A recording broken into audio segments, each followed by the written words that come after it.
dimensional array concept. What is mean by one dimensional array? நீங்க சொல்லுங்க பாக்கலாம். உங்களோட knowledgeக்கு what is mean by one dimensional array?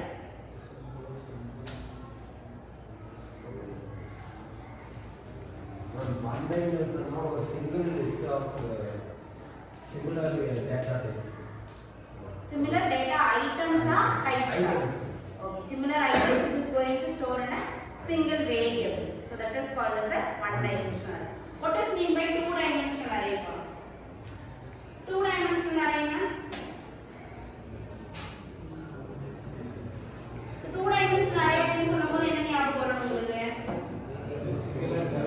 Similar data items தான், but எப்படி store ஆயிருக்கும்னா table காலம்ல rows and column wise நமக்கு ஸ்டோர் ஆயிருச்சுனா that will be the two dimensional array. So going to discuss about the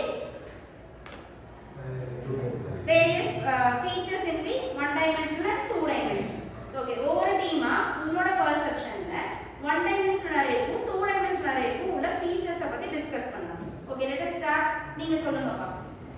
ஒரு feature சொல்லுங்கப்பா. one dimensional array க்கு two dimensional array க்கு இருக்கிற ஒரு features நீங்க சொல்லுங்க பார்க்கலாம். சொல்லுதேங்க. representation னா இது வந்து one dimensional array வந்து multiple data வந்து ஒரு ஃபார்மா வந்து இது ஸ்டோர் பண்ணிருக்கோம் ரெப்ரசன்ட் பண்ணிருக்கோம். அதே வந்து two dimensional array வந்து multiple data வந்து நீங்க சொன்ன rows and columns வந்து ஒரு டேபிள் ஃபார்மா ரெப்ரசன்ட் பண்ணுவோம். ஓகே, அடுத்து என்ன ஃபீச்சர்ஸ் இருக்குப்பா? It has only one dimensional array. Okay. And two dimensional array வந்து multi. Okay, it will be the multi dimensional array மாதிரி இருக்கலாம். Okay. நீங்க சொல்லுங்கப்பா, வேற என்ன ஃபீச்சர்ஸ் பா நாம வச்சிருக்கோம்? வேற என்ன ஃபீச்சர்ஸ் இருக்கு? வெறும் ரெப்ரசன்டேஷன்ஸும் வெறும் டெஃபினிஷன்ஸ் மட்டும் தான் நம்மளோட ஃபீச்சரோட டிஃபரன்ஷியேஷனா நாம சொல்ல முடியுமா? வேற என்ன இருக்கு? சைஸ் வச்சு நாம சொல்ல முடியாதா? சொல்லுங்க, சைஸ் வச்சு சொல்லுங்க பார்க்கலாம். Okay, which will be the bytes? Yes, bytes ல வந்து பார்த்தோம் அப்படினா வந்து one dimensional arrayல வந்து bytes ல இருக்கும். சோ அது என்ன ஃபார்மட்ல ஸ்டோர் ஆகும்னு சொல்லிருக்கேன் நானு? size into size of array into size of the variable. Okay, அதே two dimensional array கான்செப்ட்ல சொல்ல போறோம்.